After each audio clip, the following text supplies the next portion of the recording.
What's the crack, everyone? It's Nathan here, aka the Rambling Kern and head instructor of Kern School of Combat. So today's video is a request by one of my patrons, and I think this is a really interesting topic.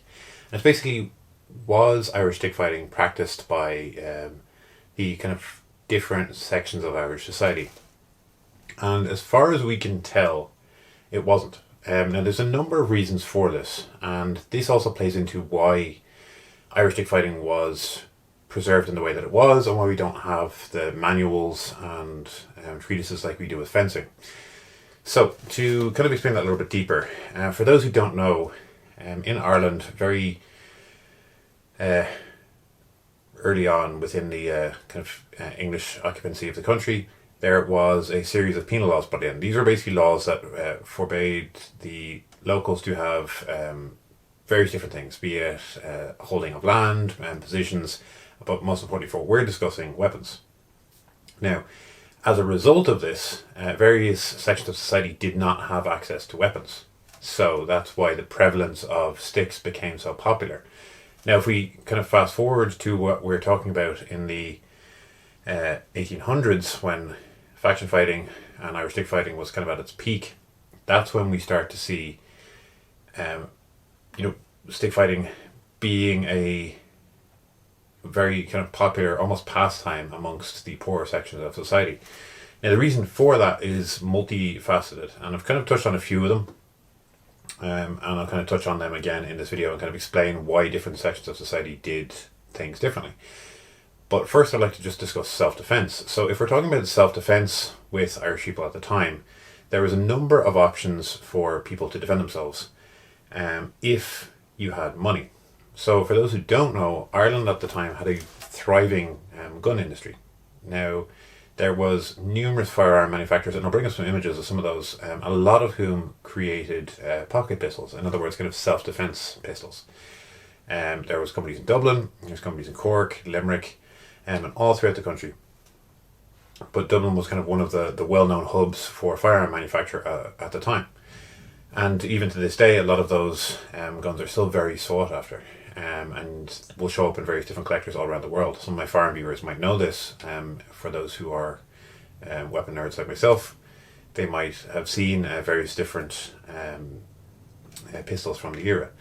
So, needless to say, poorer sections of society, and especially Catholics, couldn't own firearms, and especially after 1798, it became much more difficult. So the penal laws in the 1700s were basically rolled back, but after the various rebellions that went on in the 1700s, and especially in the 1798 rebellion, you had laws outlawing not just the ownership of weapons, but also the ownership of black powder. Now that makes owning a weapon difficult, but actually using it even more difficult. It would be similar to someone banning ammunition today. Like, you can get hold of a gun, but if you can't fire it, then you can't really do much with it. So obviously firearms were much more prevalent than today in Ireland. Far, far more prevalent. And as a result, if you were a richer person, you could afford to carry a gun, and a poor person couldn't. Not only would they not have access to it through the various different laws, especially if they were Catholic, they would not have access then to the sort of money that you need to purchase a firearm, because they were quite expensive things at the time. So if we then look at the pastimes that were popular amongst the wealthier sections of society, they also were doing things that were contrary to what a lot of poor people were doing. So like I said, and I've kind of discussed this in a video previously, often faction fighting and stick fighting especially were done at fairs. It was like a recreational activity and kind of recreational violence. I guess the way to compare it to something today will be like people going to see a contact sport. It was kind of a given that people would get injured, but everyone wanted to go and see it and kind of take part and have fun. And things got heated and then got a little bit more violent as a result. For the wealthier sections of society, though, they were practicing things in their pastimes because they had money and, more importantly, time to go and do things outside of that. So you had fencing as a very popular one. There's a lot of various popular fencing masters who were in Dublin, for example. And you also had boxing. And there was a number of very famous boxers who set up gyms in Ireland, and many of those buildings still exist, although they've been changed obviously for other use. And if anyone's interested in that, I would love to kind of do a deep dive on that at some point and show you some of those very popular and very well known venues that Irish people were learning to box at the time.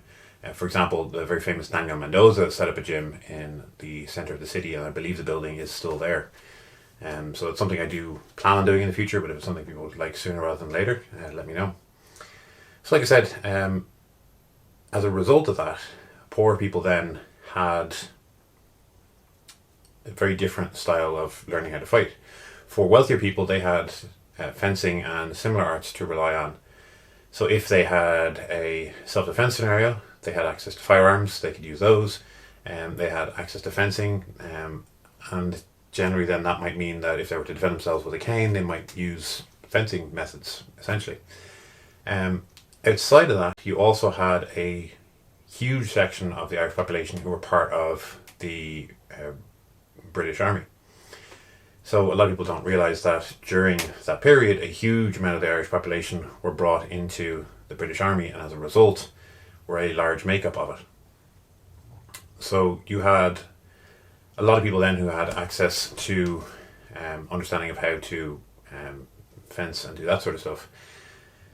So as a result, those people, when they came back into Irish society, didn't necessarily have access to the same sort of firearms. Some did try smuggle firearms and keep hold of them, but generally the wealthier ones were able to keep weapons and maintain them, and as a result you had this very clear divide in Irish society of poor people didn't have access to these things to defend themselves, so as a result were using the likes of sticks, and wealthier people had access to firearms and other weapons with which they could defend themselves.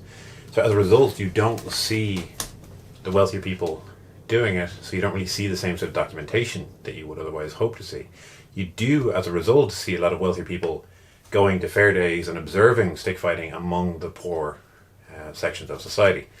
So most of our commentary comes from similar observers who basically do that. They come, see these events taking place, kind of comment on them, sometimes positively, sometimes negatively, more often than not negatively. And as a result, you don't really have anyone wanting to participate because it was viewed so negatively, and that carried on for quite some time. And then obviously with all the different things that happen in Ireland, violence as such was kind of frowned upon for many different reasons, but also as a means to show that Ireland was more civilized, so that we should be taken more seriously, especially when looking for things like home rule. Now, again, a topic for another day.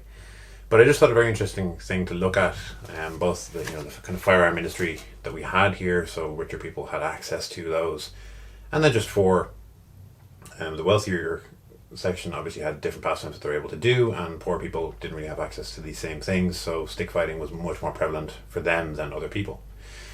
Now, like I said, that one came from my patron. If you want to sponsor and support my work, you will find my Patreon in the description. Hugely appreciate anyone who does support us.